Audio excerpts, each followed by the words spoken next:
Iván Rodríguez didn't just rise to the top of baseball as a fleeting phenomenon, but as a standard that lasted more than 2 decades, a catcher where every number attached to his name carried the weight of history. He made his Major League Baseball debut at just 19 years old, and from then on, completely redefined the modern catcher position, not only with his defense, but with a rare all-around completeness. Iván Rodríguez won 14 Gold Gloves, more than any catcher in history, as proof of his near-perfect defensive ability behind home plate. He was selected to 13 All-Star games, won 7 Silver Sluggers, becoming one of the rare catchers who excelled at both defense and consistent offense. In 1999, he was named American League MVP, an award so rare it was almost never given to a catcher.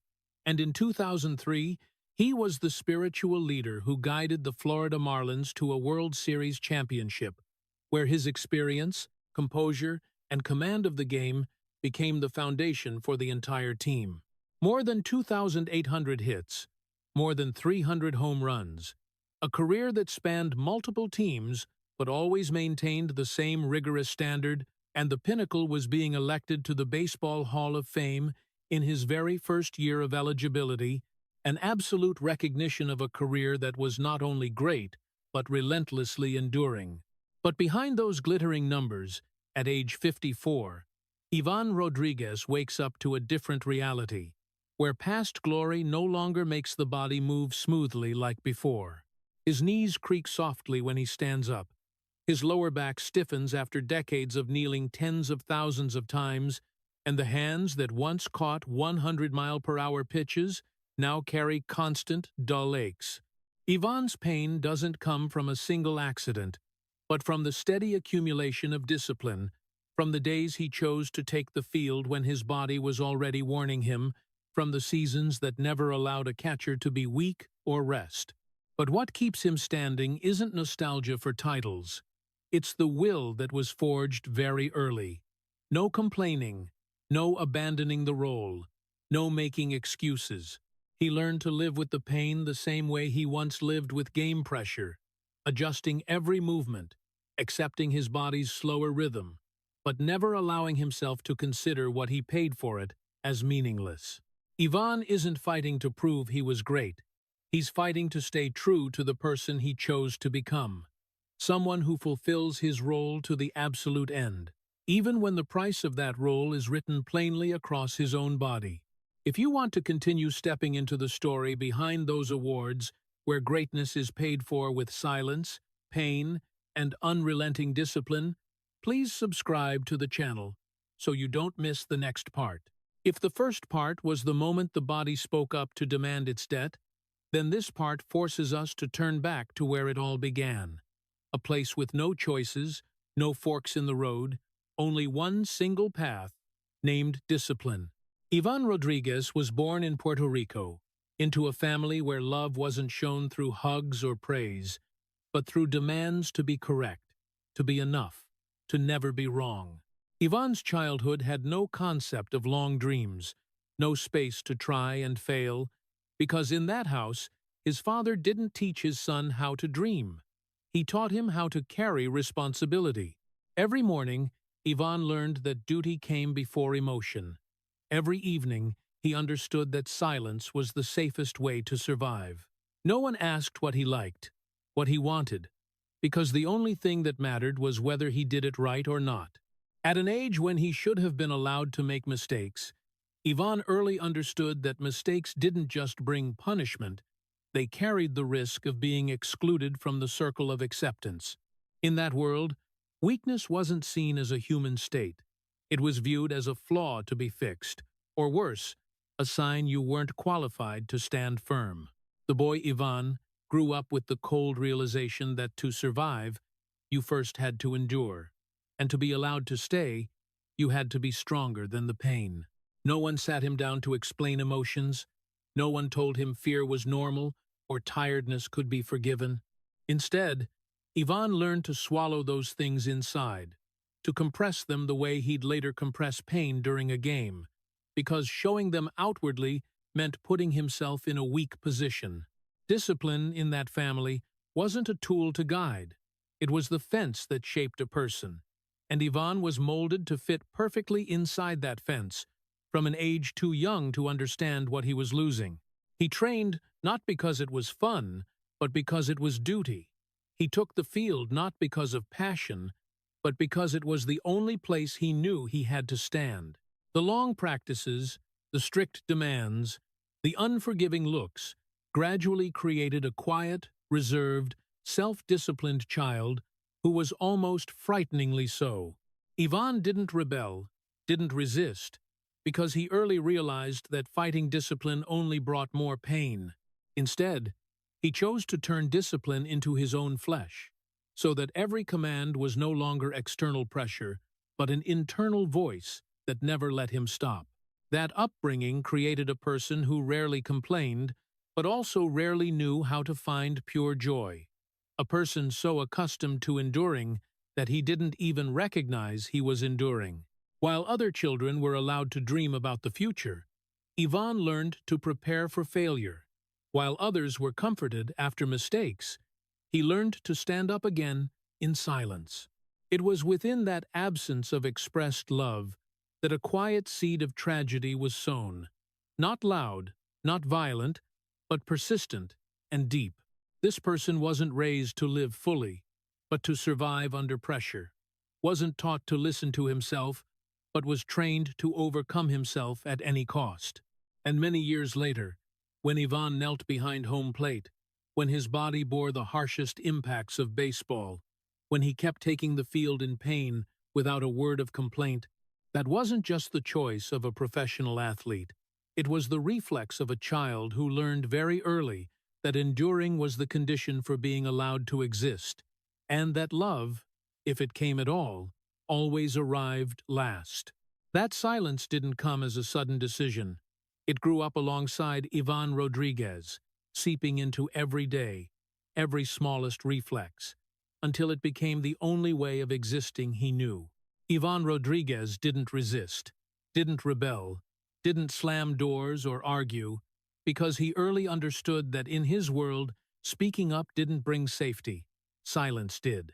Silence with his father, who always stood there as a harsh measure of right and wrong, where every look carried the demand to be good enough, strong enough, never weak. Ivan learned to nod instead of explain, to do more than speak, to endure rather than reveal. He didn't ask why, didn't beg for another chance, because questions usually just made things heavier. Gradually, he understood that his existence was accepted when he didn't cause trouble, when he completed the task, when he didn't let emotion interfere with duty, silence with friends, because Ivan didn't know what to say when his inner world had no room for lightness. Other kids laughed, told stories, dreamed, while he watched from the sidelines, carrying an unnamed sense of being out of place. Not because he didn't want to fit in, but because he wasn't taught how. In him, joy always came with caution, and closeness always carried the fear of being seen too clearly. So he chose to stand apart, keeping a safe distance where no one asked too deeply and no one expected too much. And deepest, heaviest of all, was the silence with his own emotions. Ivan learned not to name sadness, not to acknowledge fear, not to allow himself weakness even in thought. Every time he was tired, he reminded himself that tiredness was something to overcome. Every time he was disappointed, he treated it as a flaw to fix. Emotions, in Ivan's world, weren't things to listen to. They were things to manage, to lock away tightly so they wouldn't disrupt the rhythm of discipline. Gradually, that boy disappeared in a very particular way, not from others' sight, but from himself. Personality wasn't allowed to grow. Desires weren't allowed to form, because anything that didn't serve safety became a risk. Ivan became reliable, obedient, steady to the point that adults felt reassured. But the price was a quiet emptiness where a personal voice should have been. He did everything asked of him, but rarely asked himself what he wanted. That disappearance wasn't noisy. No one noticed, because on the surface Ivan was a model child, hardworking, never complaining. But inside, each layer of silence stacked upon the last, thickening over the years, forming a shell so solid that no one, not even he himself, could easily break through.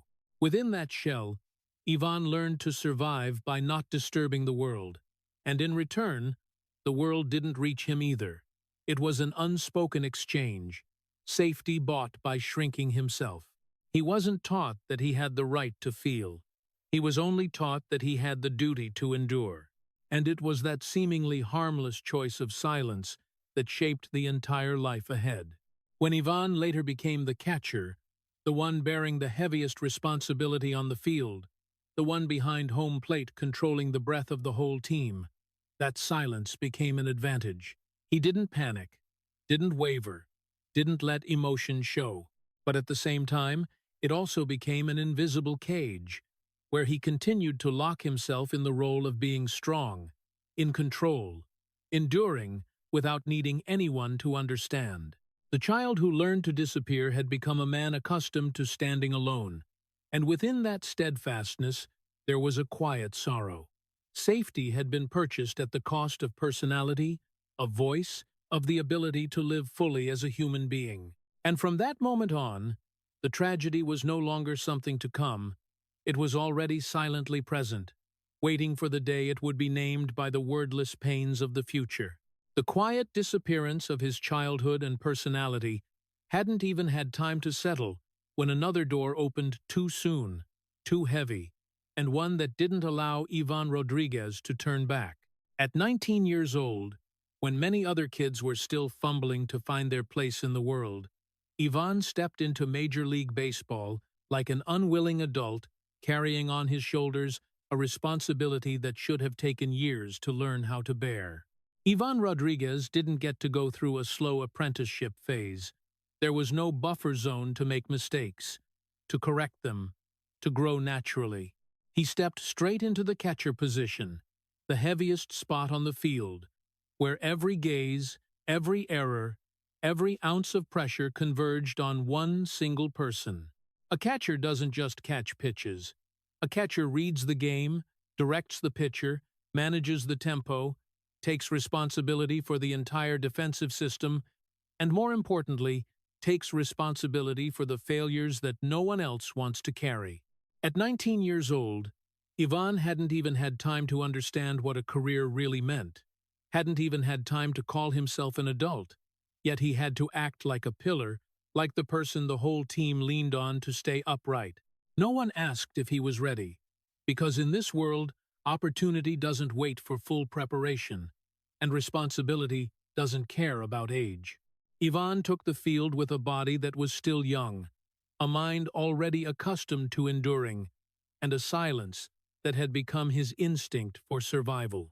Every time he knelt behind home plate, every time he stood up to signal the pitcher, he wasn't just learning how to play ball, he was learning how to hide the fear of being exposed as still too young for all of this. There was no mentor to tell him that mistakes were part of the process, because a catcher's mistakes are always magnified, always remembered longer, and always paid for immediately. Iván learned very quickly that here, no one waits for you to grow up. If you're not tough enough, you'll be replaced. So he chose to accelerate the growing up process, forcing himself into the mold of an adult before his soul had time to adjust. The pressure didn't come in one explosive moment. It came as a constant flow, day after day, game after game, forcing Iván to stay alert, stay in control, keep his emotions locked down beneath layers of thick discipline. He had no time to dream, no space to doubt, because every game was a public exam where thousands of eyes were ready to judge. And in that harshness, Iván gradually traded away the last tender parts of himself in exchange for reliability. He became the dependable one, the one who made few errors, the one who didn't panic, but the price was a forced, rushed maturity, a maturity missing the softness needed for a human being to heal themselves. Entering MLB too early didn't just take away Iván's carefree years. It placed him in a machine where stopping meant being left behind. Every time he took the field, he carried an invisible fear that if he weakened, the whole system would collapse, and that fear turned into a cold drive, pushing him forward despite the first signals of fatigue from his body. No apprenticeship phase meant no right to err, and no right to err meant no room for fragility. Iván learned to stand tall under pressure, to speak less and do more, and to never let on that he was still learning while performing. He became a pillar before he ever got to be a real child, and that irony quietly carved itself deep into how he saw the world. Safety only comes when you're tough enough. Those around him saw an early blooming talent, a young catcher full of promise, but few realized that beneath that armor was a person rushing to grow up so he wouldn't be swept away. Iván hadn't even had time to ask who he wanted to become, because that question was a luxury in a context where simply existing each day was already a battle. He was forced to become a pillar before he could become an adult, and from that very moment, the road ahead was no longer a choice. It was the continuation of a pre-assigned role. Carry the responsibility, stay silent, and keep standing firm, even when no one had ever asked if he was ready. When Iván Rodríguez had grown accustomed to stepping onto the field like an adult forced to mature early, the catcher position quickly taught him an even harsher truth. Some roles don't allow anyone else to share the burden. Catcher isn't the spot where the spotlight lands first, but it's where every mistake eventually comes home to roost. Iván Rodríguez stepped into that role like stepping into a sealed room where all the pressure gets locked inside, with no exit and no one standing beside him to help carry it. The pitcher throws a bad one, and the first eyes turn to the catcher. The strategy falls apart, and people ask why the catcher didn't read the game better. The loss gets recorded on the scoreboard, but in the clubhouse, the catcher is the first one who has to face the unspoken question, "What did you do wrong?" Iván realized very early that this position didn't just demand skill. It demanded an almost inhuman capacity to endure. Every pitch is a shared decision, but the responsibility always takes the shape of the one person kneeling behind home plate. And when you're only 19 or 20 years old, not yet steady in yourself, having to carry that role is no different from wearing armor that's too heavy for a body still growing. Iván had no choice to refuse. He learned to accept that here, blame is never distributed fairly, and the only fairness is the ability to stand up after being blamed. Day after day, Iván lived in a state of constant tension, where every sense had to be on full alert. He read signals, analyzed opponents, controlled the pitcher's breathing, and at the same time controlled himself, because a single moment of distraction could let the whole game slip away. The fear of mistakes didn't come from public criticism. It came from the feeling that one small error could shatter the trust the entire team placed in him. And in that world, trust isn't given freely. It has to be maintained through constant perfection. Iván understood that a catcher has no right to be tired, no right to lose focus, and even less right to let emotions cloud decisions. Every game became an hours-long mental equation, where he was both the executor and the final one responsible. No one pats the catcher on the back when everything goes smoothly, but when a mistake appears, the catcher is always the first one remembered. That gradually created a dangerous psychological habit. Iván began to see self-blame as the only way to retain control. If every mistake is his fault, then at least he can fix it.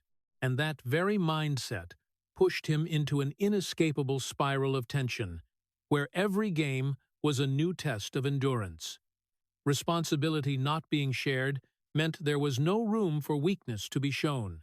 Iván couldn't say he was afraid, couldn't admit he was tired, because a tired catcher is a dangerous catcher for the whole team. So he learned to hide fear beneath a calm exterior, to hide pressure beneath precise hand signals, and to hide insecurity beneath obsessive preparation. Outsiders saw a composed, clutch catcher, but no one saw the heartbeat, always strung tight like a wire, or the moments he blamed himself after every pitch that didn't go as planned. Every loss didn't just end on the scoreboard, it followed Iván home, replaying in his head like a tape he couldn't turn off. He analyzed every detail, every choice, wondering if he'd misread something, chosen the wrong strategy, and if there was any other way to prevent that outcome. No one required him to torment himself like that, but the catcher position, combined with youth that had no emotional support, made Iván see it as his duty. Living in constant tension gradually became the new normal. He got used to stepping onto the field with the feeling that he wasn't allowed to err, used to leaving the field with the feeling that he might not have done enough. The fear of mistakes didn't make Iván back down. It made him work harder, prepare more thoroughly, and endure more deeply. But the price of that preparation wasn't paid immediately. It accumulated day by day in his mind and body. Every time he knelt, his knees took on a little more strain. Every prolonged tension wore a little more on his spirit. Iván didn't realize he was living in a continuous state of combat because he had never known any other state. Unshared responsibility turned him into the center of every decision, but also isolated him from empathy. Teammates trusted him, but rarely shared that mental burden, because the catcher is assumed to be strong enough to handle it. And Iván, raised to endure since childhood, didn't object to that role. He accepted it like a destiny, like an inevitable part of the path he had chosen, or rather, the path that had chosen him. In silence, Iván learned to live with tension the way he lived with breathing, to see fear of mistakes as fuel, and to carry unshared responsibility like a shadow that never left. That wasn't the tragedy of a single moment, but the tragedy of duration, where every game that passed didn't just leave a result on the field, it etched another layer of wear into the young catcher's being. And from here, Iván's road ahead was no longer simply the development of a career.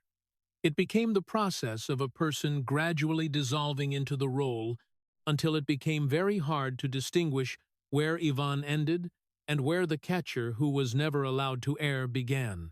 The prolonged mental tension didn't just stay in Iván Rodríguez's head.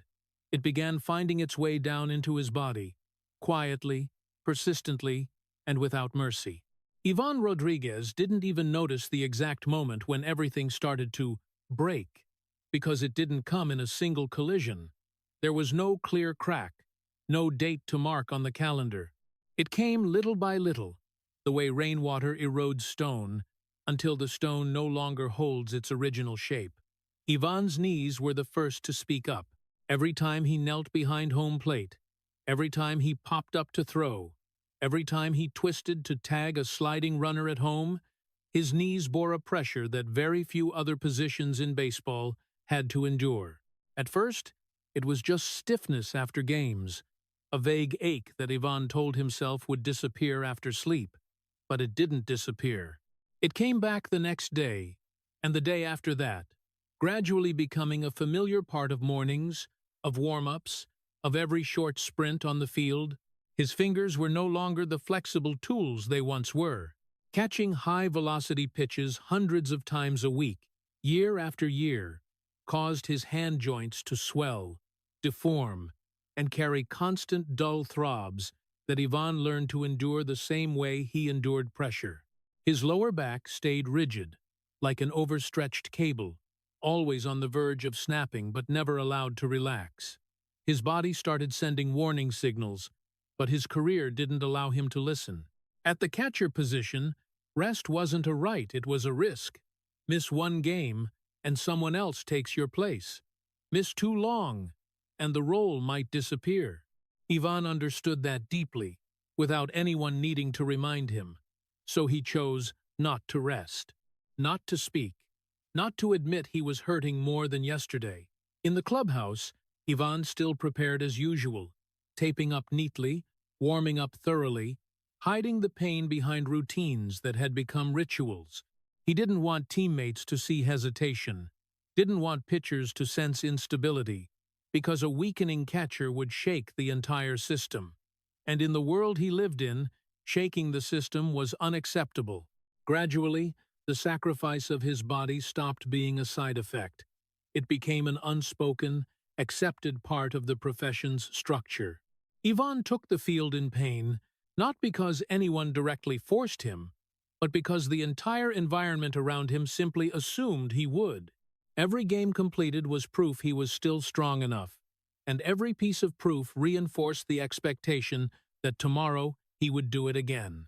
No one sat down to ask how much it hurt, because that question might lead to an answer no one was ready to face. Ivan didn't ask himself that question either, because he feared that hearing the answer would force him to change something, and change, in his mind, always meant risk. So his body was used like a tool, adjusted, patched up, and sent back out game after game. Short treatment sessions, pain-killing injections, quick recovery methods became indispensable parts of the schedule, not to heal, but to extend his ability to endure just a little longer. Ivan didn't see himself as a victim, because he was never taught to view himself that way. He saw pain as an occupational cost, as something that had to be paid to keep an unspoken promise to the team, to his teammates, and to the image he had built, a catcher who was always ready. But that very readiness turned his body into a battlefield, where every passing day left its mark. There were evenings, when the stadium noise had died down, when Ivan stayed alone with pains no longer distracted by adrenaline. Only then did he truly feel the exhaustion sunk deep into every joint, every muscle fiber, like a truth he didn't allow himself to acknowledge during the day. But even in those private moments, Ivan didn't permit himself to stop. He reminded himself that tomorrow there was another game, that his role wasn't finished, that his body had to keep up with responsibility, not the other way around. This was the phase of systematic bodily sacrifice, not through obvious violence, but through the steady repetition of small decisions. Play one more game, endure one more ache, stay silent one more time. And each decision, taken alone, seemed harmless. But together they slowly wrote a different story, a story of a man who placed duty above his own biological limits. Ivan wasn't forced to be a hero, but he also wasn't allowed to be an ordinary person. His career kept advancing, his reputation kept growing, and in parallel, his body kept wearing down bit by bit, like a debt accumulating that he knew he would eventually have to pay. But at this point, he still chose not to look directly at it, because his career didn't allow it, and the person he had become hadn't yet learned how to listen to his body. In silence, Ivan continued to kneel behind home plate, carrying not just the responsibility of a single game, but the quiet sacrifice of himself, a sacrifice never recorded in the stat sheets, but etched deeply into every step of his life. The systematic sacrifice of Iván Rodríguez's body hadn't even been named yet when the plaques of honor began to appear blindingly bright, heavy, and not allowing him to slow down even for a beat. Iván Rodríguez began entering the phase that outsiders saw as the peak, while the man inside felt it like a suspended sentence with no execution date. Gold gloves came, and came again, year after year, as an affirmation that he was the defensive standard for the entire league. All-star selections called his name regularly, placing him at the center of those nights of lights where reputation was measured by applause and cheers. And then the MVP arrived, a rare honor for a catcher, like an exclamation point on the completeness he had traded his entire youth for.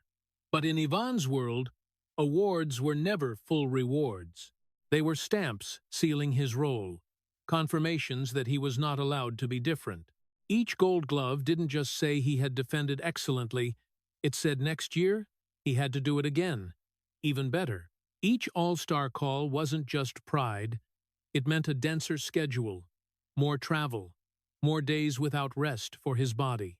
And the MVP, instead of bringing release, became the peak of expectation, where every eye waited for him to repeat the seemingly impossible. Ivan understood the unspoken rule clearly. Success doesn't reduce pressure. It multiplies it many times over. When you're seen as the best, Every mistake becomes unacceptable, and every sign of fatigue is treated as a weak excuse. He took the field with titles on his back like an invisible cloak, beautiful from afar, but suffocatingly heavy when worn long enough. Rest, in this phase, became a luxury concept. The team needed him, the league needed his image, and Ivan himself was bound by the image he had created. A catcher who was always ready, always durable, always enduring. Expectations rose with each season, bringing small but ruthless decisions. Play one more game, even though his knees hurt more than yesterday. Catch a few more pitches, even though his fingers were swollen, stiff. Stand a few more innings, even though his lower back was strung tight like a wire. Each decision was rationalized with the two words, responsibility, and Ivan, raised to see duty as the measure of worth, rarely asked himself if he had gone too far. Awards, instead of bringing a sense of recognition, gradually became reminders that he no longer had the right to be ordinary. People didn't accept a tired Gold Glove winner, weren't patient with a slow MVP, and certainly didn't want to see an all-star ask for a break. Ivan lived in a harsh loop. Success created expectation. Expectation demanded sacrifice. Sacrifice created pain. And pain was hidden to sustain success. That loop had no stopping point, because every time he met expectation, it only raised expectation higher. During All-Star nights, amid the dazzling lights and roaring crowds, Ivan still carried an unnamed exhaustion, a strange emptiness when he realized that even in his most honored moments, he wasn't truly allowed to rest. Adrenaline masked the pain for a few hours, but when the night ended, his body demanded payment again, and titles didn't help him settle any of the debt. For Ivan, the MVP wasn't a destination, it was a sentence declaring that from now on, every standard would be measured against that peak. He was no longer allowed to be just good. He had to be excellent all the time. And the price of constant excellence was endless erosion. Outsiders saw the numbers, the trophies, the lines of praise. But they didn't see the mornings he rose more slowly, the evenings he sat quietly with ice packs and painkillers, or the moments he wondered how much longer he could keep this going. Ivan didn't complain, didn't publicly speak about the pain, because he feared that admitting it would shatter the image the entire system relied on. And that system, from the team to the league, from fans to media, was accustomed to him carrying the load without asking for anything. Success, in that context, became a repeating curse. Each season began with the same unspoken question: can he still do it? And each season ended with the same confirmation: he still can. But every still can took away another piece of his body, consumed another portion of his endurance. Ivan gradually understood that awards never said enough. They only said, keep going. And he, accustomed to keep going since he was a child, didn't know how to stop. Success didn't bring relief. It tightened the rope around his life, making every next step heavier than the last. There were times, amid the string of Gold Gloves and All-Stars, when Ivan clearly felt his body begging for a breath, but his career didn't allow it. He stood between two opposing forces. On one side, non-negotiable biological limits. On the other, expectations built on his own achievements. And every time he chose to meet expectation, the curse was extended another year. Awards kept coming, applause kept ringing, and Ivan kept taking the field, carrying in every kneel, every throw, every hand signal, a poignant truth. Success had not set him free. It had bound him tighter to a role he didn't know how to leave. In that repetition, the tragedy didn't explode. It stretched out, soaked in deeply, and quietly shaped the years that followed, where each new award was no longer pure joy, but another milestone on Iván Rodríguez's endless path of paying the price. The string of titles stretched on like a rope tightening around Iván Rodríguez's life, and by the 2003 World Series, that rope seemed to have reached its peak. but instead of loosening, it dug deeper into his body and mind. Iván Rodríguez entered the final series of the season as a silent leader, the one who held the breath of the entire team, the one who understood that every signal he gave could decide the fate of a long season. On paper, this should have been a moment of pure happiness, the pinnacle of his career, the reward for years of endurance, the answer to every sacrifice.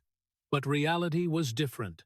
As the stadium noise swelled, as the lights shone directly on decisive moments, Iván clearly felt exhaustion spreading through his body, a fatigue that couldn't be completely masked by adrenaline.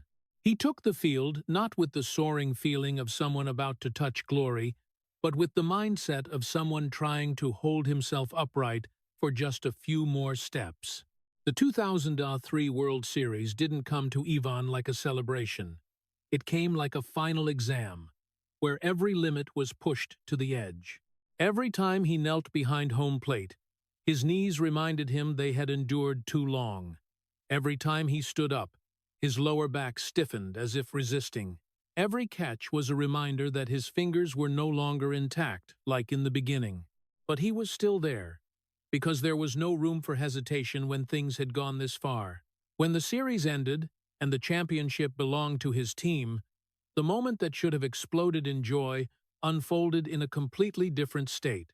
Iván celebrated in pain, in exhaustion, in a void that was hard to name. He hugged teammates, smiled for the cameras, raised the trophy, but inside, there wasn't the full relief people imagined. Glory arrived too late compared to what his body had already lost, and too soon for the pain to settle. The cheers didn't dispel the feeling that he had gone too far to ever return to being an ordinary person. In the clubhouse, amid the laughter and champagne, Iván sat quieter than the others, as if trying to figure out which emotion fit this moment.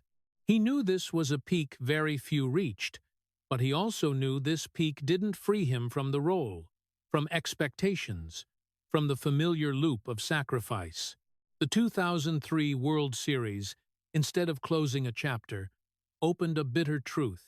Even the greatest victory wasn't enough to erase the deep wear already etched into his body and mind. Celebrating while exhausted is a strange experience, where the smile has to come before the feeling, where duty has to be fulfilled before joy can even form. Iván clearly felt himself gradually running out of energy, not just physically, but in his capacity to feel pure joy. He wasn't sad, but he also wasn't happy in the way people expected. There was a quiet emptiness, as if every emotion had been slowly drained throughout the long journey, so that when the biggest moment arrived, there wasn't enough left to explode. This victory didn't release him from pressure, because the moment the season ended, the question was already hanging. Could he do it again? Expectations didn't pause to celebrate. They marched straight into the next season, carrying the image of a champion who wasn't allowed to decline. Iván understood that the World Series wasn't the end. It was a heavy comma in his story, pulling along more seasons where his body had to keep bearing the load to protect the image that had been built. In those rare moments alone after the celebration, when the noise had died down, Iván faced the truth that victory didn't bring rest. It only changed the form of the pressure. He no longer had to prove he was good enough. He had to prove he was worthy of the title he already had. And proving, in this world, always meant taking the field once more, enduring more pain, and continuing to stay silent. The 2003 World Series is remembered in history as a brilliant victory. But in Iván's life, it was the moment he realized that a peak doesn't have full joy if the price paid has exceeded the ability to feel it.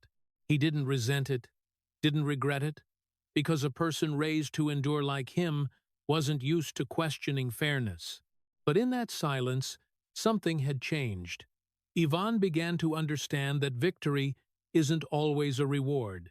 Sometimes, it's just the final proof of how much you've sacrificed.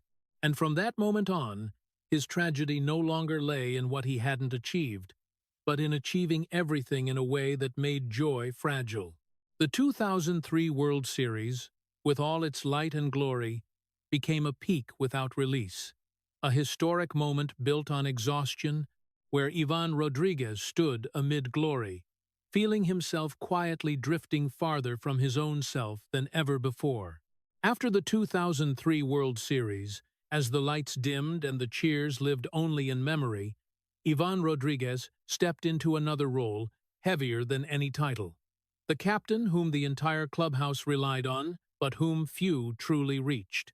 Iván Rodríguez didn't become a leader through fiery speeches or long encouraging hugs. He led by standard, by unrelenting discipline, by a presence so steady that it made others believe everything would be okay as long as he was still standing there. But that very style of leadership, the one that had helped the team hold firm in the toughest moments, pushed him into an increasingly clear isolation. Iván was hard to approach not because of arrogance, but because he didn't know how to lower the barriers built since childhood. He was strict not to punish, but because he believed only high standards could protect the group from collapse. And so, in the clubhouse, where laughter and personal stories usually helped players unwind, Iván was often the one sitting quietly, focused on preparation, on details he believed if overlooked, the whole system would pay the price. Teammates respected him. They knew that when Iván signaled, it wasn't whim. When he gave advice, it was because he had already considered the consequences of every choice. But that respect didn't equal closeness. Very few sought Iván out to share their fears. Very few knocked on his private space just to chat casually. Not because they didn't like him, but because they sensed the distance he unintentionally created. The distance of someone always carrying such heavy responsibility that there was no room left for lightness. Leadership, for Iván, was never about standing in the circle.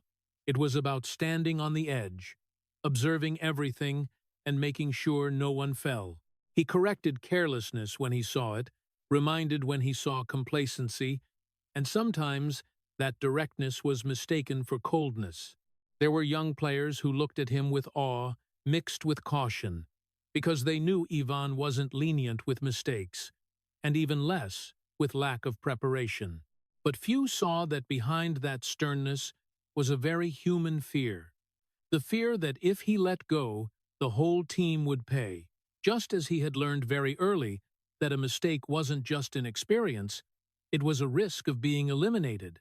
In moments when the team lost, when the clubhouse atmosphere grew heavy, Iván was often the last one to leave, not to blame, but to analyze, to ask himself if he had done enough. He rarely blamed anyone publicly, but he often took on more responsibility than necessary, and that very thing made him even less likely to be embraced. Because the one who always stands firm, who doesn't allow himself to waver, rarely invites comfort. Teammates saw in Iván a pillar, not someone who needed reassurance. At victory parties or off-field gatherings, Iván would often show up and leave early, as if his duty was fulfilled simply by being present. He wasn't good at telling jokes, didn't like being the center of light conversations, and so the bonds many other teams built through everyday moments passed him by. Leadership, in Iván's case, became a subtle isolation. He was at the center of every decision, but outside many relationships. That isolation wasn't loud, didn't cause conflict, but it stretched on and sank deep. It made Iván accustomed to handling everything alone, accustomed to not expecting understanding, and accustomed to seeing distance as the price to pay for maintaining discipline. There were nights, after the clubhouse had emptied, when Iván sat alone, unwrapping layer after layer of tape, feeling the pain rise, and wondering if his strictness had unintentionally made him a stranger to the very people he wanted to protect. But then, that question was quickly pushed aside, because tomorrow there was another game, and his role didn't allow hesitation. That captain understood that if he softened, the system might loosen, and he wasn't willing to take that risk. So he kept the distance, kept speaking less and doing more, kept letting actions stand in for words, and over time, That image became fixed. Iván Rodríguez, the reliable leader, the one who set high standards, the one who wasn't easy to love. Respected, but not embraced. Trusted, but rarely asked if he was okay. Leadership, in this case, didn't bring a sense of belonging. It brought the feeling of standing alone on the front line. And the greatest tragedy wasn't that Iván was isolated by others, but that he had grown so accustomed to that isolation, he considered it normal, necessary, an inseparable part of the role he had carried his entire life. The loneliness in the clubhouse didn't stop when Iván Rodríguez left the field. It quietly followed him home, slipping into the gaps that his family could see clearly but couldn't reach. Iván Rodríguez didn't bring loud personal tragedies, no messy divorces, no scandals shaking the headlines, no public arguments that made outsiders turn their heads. On the surface, it was a stable, orderly family standing firm against the storms of his career. But inside, Iván's absence didn't need noise to become obvious. He was there in the photos, in the rare family meals, in the necessary occasions, but most of the time, he was present like a weary shadow, still carrying pressure he hadn't yet set down from the field. His family saw him, saw the dedication, saw the responsibility, saw the non-stop effort to fulfill his role as the pillar, but they couldn't reach the man behind that thick layer of discipline. Iván didn't know how to bring emotions out, wasn't used to saying he was tired, scared, or needed to stay a little longer. He was accustomed to staying silent, because silence had once been the only safe place since childhood, and that habit followed him all the way into family life. Conversations from his loved ones sometimes stopped midway, not from lack of care, but because Iván didn't know how to respond with the lightness they needed. He listened, but he listened with the same tense focus he used to read a game, making the atmosphere heavier instead of warm. No one blamed him, because everyone understood his job demanded too much. But that very understanding unintentionally legitimized the distance. Iván was absent, not from neglect, but from depletion. Depleted energy, depleted ability to share, depleted even in the simple expressions of love that others take for granted. He wasn't used to long hugs, wasn't good at soft words of encouragement, because his whole life had taught him that love is shown by doing things right, carrying enough, enduring to the end. And so he loved his family by working without rest, by making sure everything was stable, by shouldering burdens he believed no one else should have to carry if he didn't.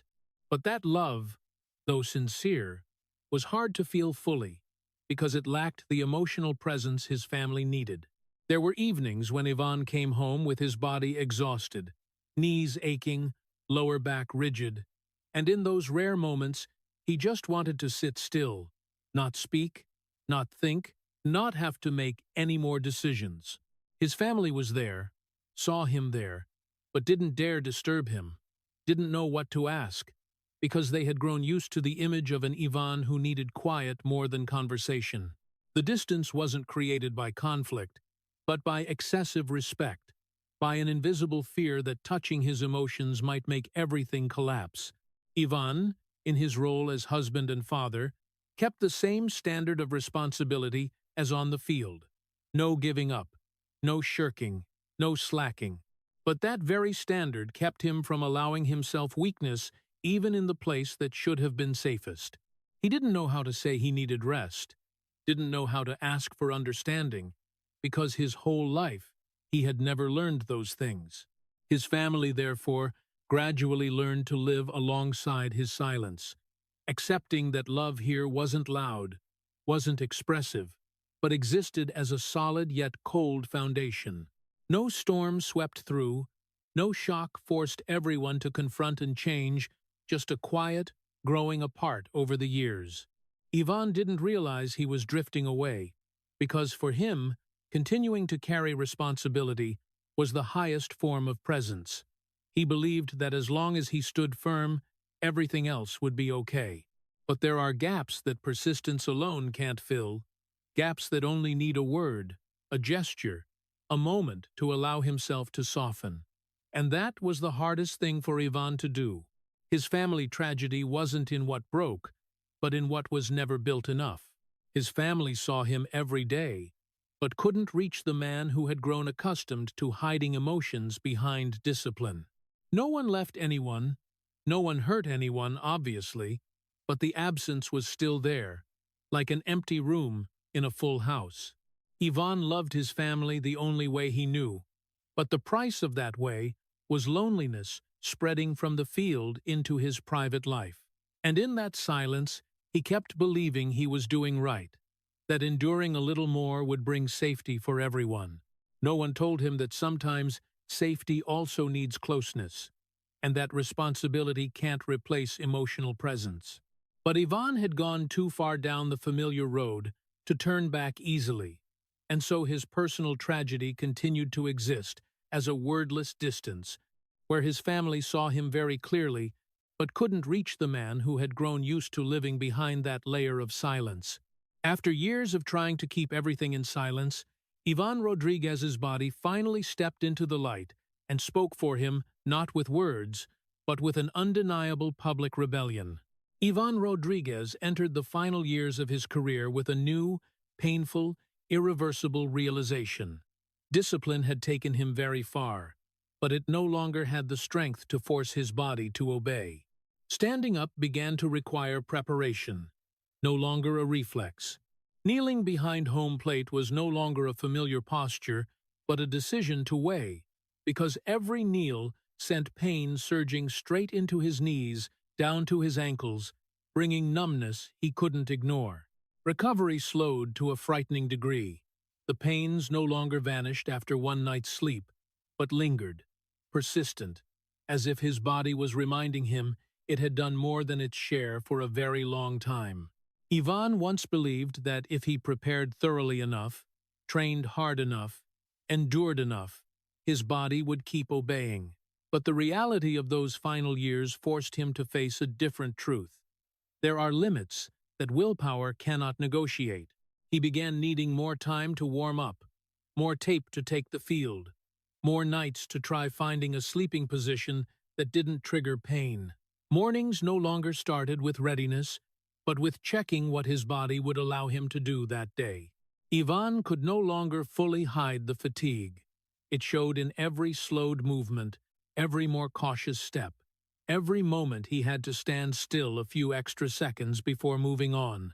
Teammates saw it, coaches saw it, and he himself could no longer deny it. His body's open rebellion didn't come through one single injury to force him to stop, but through steady, quiet, continuous decline, turning every game into a negotiation between will and biology. Ivan still took the field, still tried to keep the familiar rhythm, but a new worry began to appear in his heart, not about opponents, but about his own ability. Would his knees hold up through the last inning today? Would his lower back let him stand up fast enough? Would his reflexes slow in a decisive moment? Those questions had no place in his mind before, because discipline had taught him that enough focus would make everything okay. But now, those questions appeared despite his efforts to push them away, like warning signals he couldn't turn off. Slower recovery meant every collision left longer traces, every game brought longer consequences. Ivan realized his body no longer forgot pain like before. It remembered, accumulated, and responded with ever clearer stiffness. There were times, sitting in the dugout, when he felt a strange emptiness. For the first time in his life, he had to accept that perfect preparation didn't guarantee a perfect outcome. This wasn't just a physical challenge, it was a direct collision with his identity. Ivan's entire life had been built on the belief that enduring long enough would bring control, that discipline could bend any limit. When his body no longer obeyed, that belief began to crack. He didn't panic, didn't get angry, but a quiet sadness appeared. The sadness of someone realizing his most loyal tool had grown tired.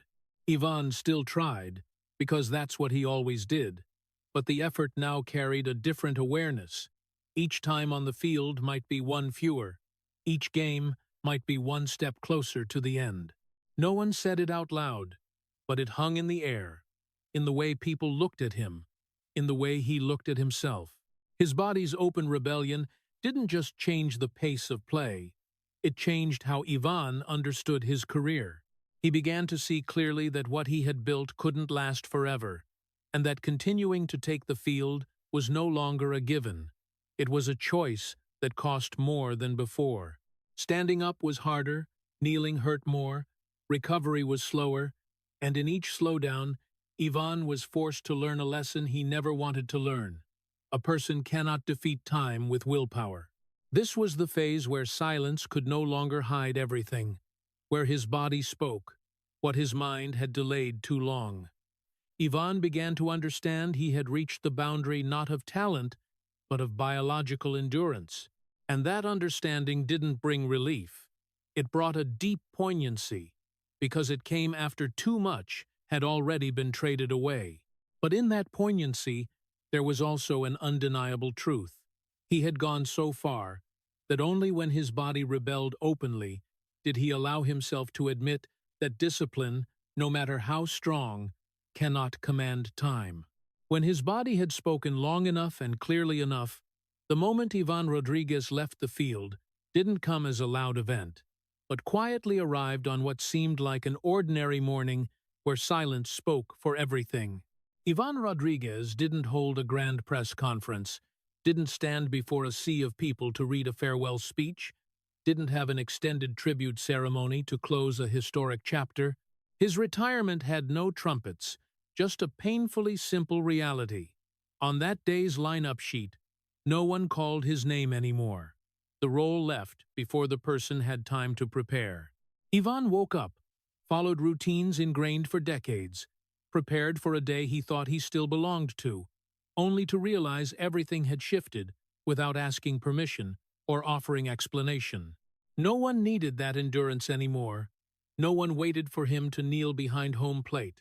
No one relied on his eyes and hand signals to keep the game's rhythm. For someone who had lived his entire life in the role, the disappearance of that role created a void, not easy to name. Ivan didn't feel immediate relief, because relief requires an emotion he had never practiced: letting go. Instead, there was emptiness, as if part of his identity had been dismantled without instructions for what remained. For years, he had defined himself by enduring, by standing firm when others tired, by being the last to leave the field.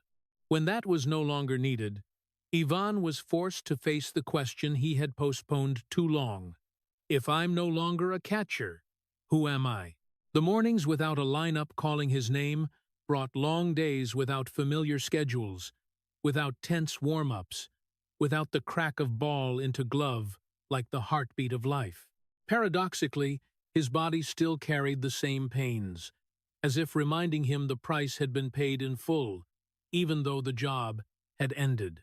Ivan had no one to report to, no one to take responsibility for, and that very absence confused him more than the pain. Responsibility had once been a burden, but also an anchor. When the burden vanished, so did the anchor. Those around him congratulated him on a great career, on finally being able to rest.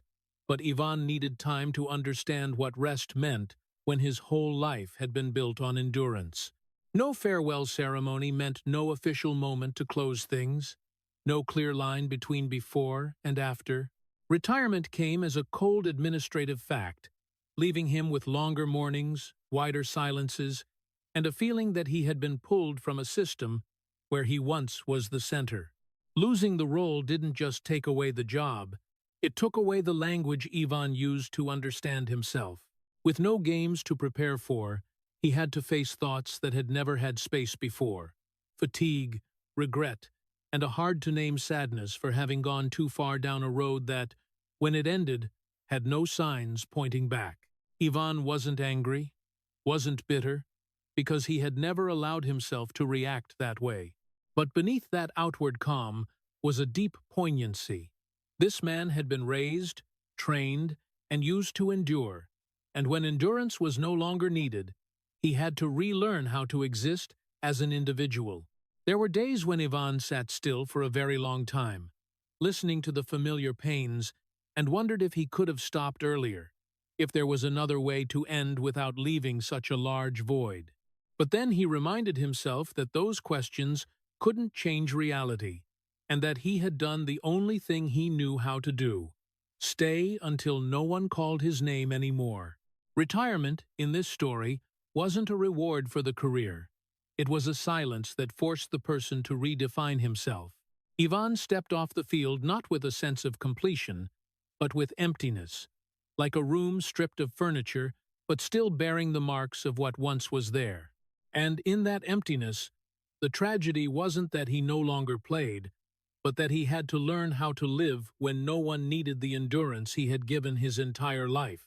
When the stadium lights had faded into the distance, when there were no more lineup calls, and life's rhythm was no longer measured by innings, Iván Rodríguez realized that one thing remained, more persistent and unforgiving than any title: the pain. It didn't need an audience to exist, didn't need a schedule to wake up, and didn't leave just because the role had ended.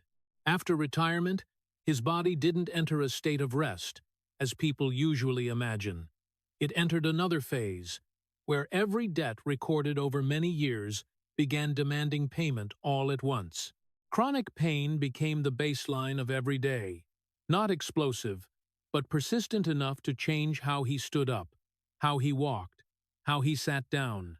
There were mornings when Ivan had to spend a few minutes just warming up to get out of bed, listening to each joint speak like fragments of memory that refused to sleep. Moving became harder not because he aged faster than others, but because his body carried too much history. Knees that had knelt tens of thousands of times were no longer smooth. A lower back that had borne the weight of entire games was no longer flexible. Hands that once caught pitches like bullets now needed caution even to hold a glass of water tightly. Every small movement reminded him that the past didn't stay behind. It lived right inside his body. Ivan no longer had to take the field, but his body still lived to the rhythm of those past years, like a clock that couldn't be reset. Memories weren't just in his head. They lived in his joints, in the sudden pains when the weather changed, in the stiffening of muscles whenever he stood too long. There were moments when a fleeting pain was enough to pull him back to old instants: the sound of ball hitting glove, the feeling of kneeling behind home plate, the racing heartbeat when the game reached its decisive moment. Those memories didn't need images to be recalled. They were triggered by the body itself, as if every wear mark was a time button. The tragedy of this phase wasn't that Ivan missed the field, but that he couldn't fully leave it, even after stepping away. No more pressure to compete, but also no complete release, because his body kept telling the story he had once tried to keep silent. There were days when Ivan walked slower than intended, paused longer before a step, and realized those small things now required consideration. He didn't complain, didn't seek pity, because he was used to enduring in silence. But that very silence made the pain familiar, like an unwanted companion. Family and those around him saw he had left the lights behind, but they didn't see the games still playing inside, where Ivan negotiated every day with his own body. He learned to rearrange his life around new limits, avoiding movements that might trigger pain, accepting his own slower rhythm. And in that process, he gradually understood that retirement didn't end the battle, it only changed its form. Before, he fought opponents and expectations. Now, he fought the stiffness of joints and memories that wouldn't fade. His body became an archive of the past, a living database that needed no explanation. Every ache was a note, every throb a timestamp, reminding him that the years of endurance didn't vanish just because the career had closed. Sometimes Ivan wondered if what he achieved was worth carrying this pain for the rest of his life. But that question didn't seek a final answer. It only reflected the truth that the price of greatness isn't paid once it's paid gradually, every day, through small but irreversible limitations. After the lights, Ivan lived with a body that was both a loyal storyteller and proof of what he had traded away. The pain didn't leave the field because the field had become part of him, and in that quiet acceptance there was a deep poignancy. What was celebrated on the stat sheets only told half the story. The other half lay in how one man walked slowly through days without an audience, carrying his entire history in every joint. After the pain had become the baseline rhythm of life after the lights went out, Iván Rodríguez began to be mentioned more often with the two words legacy, a term that sounds dignified, but for him, it wasn't built on praise, but on what his body had lost forever. Iván Rodríguez didn't leave a legacy in the loud way of media icons, not through philosophical quotes or polished post-retirement images. His legacy exists in the invisible standards that every subsequent generation of catchers has been forced to reach, whether they know it or not. Before Iván, catcher was a heavy defensive position.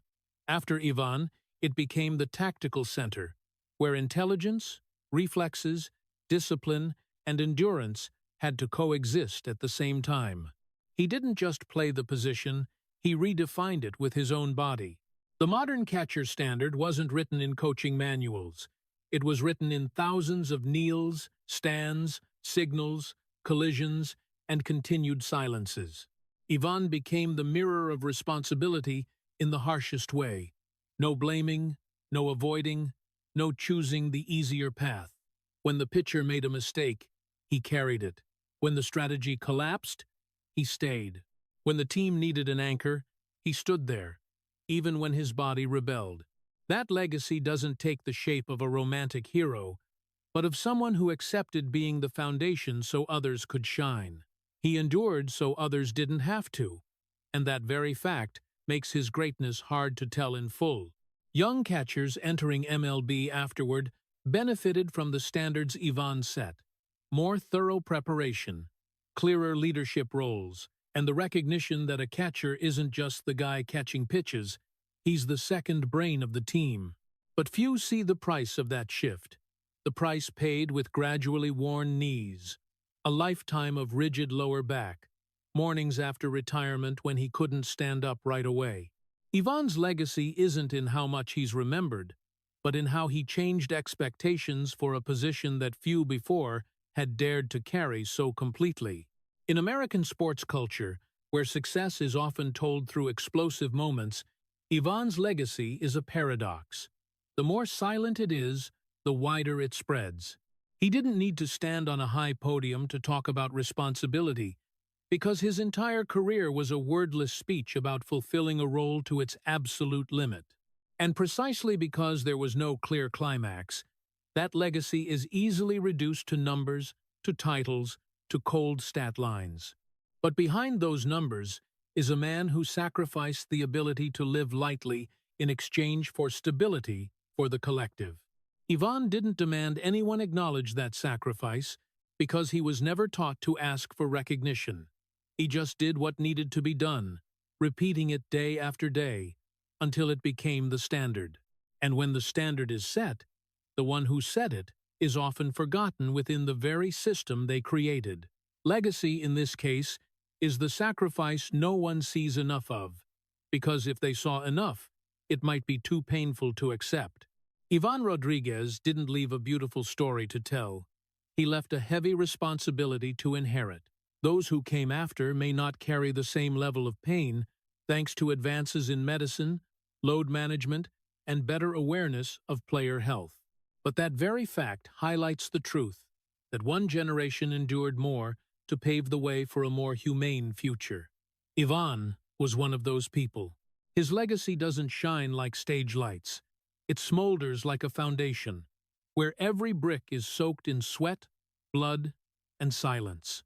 And in that quietness, his greatness exists without needing to be sung, because it has become part of the game's structure.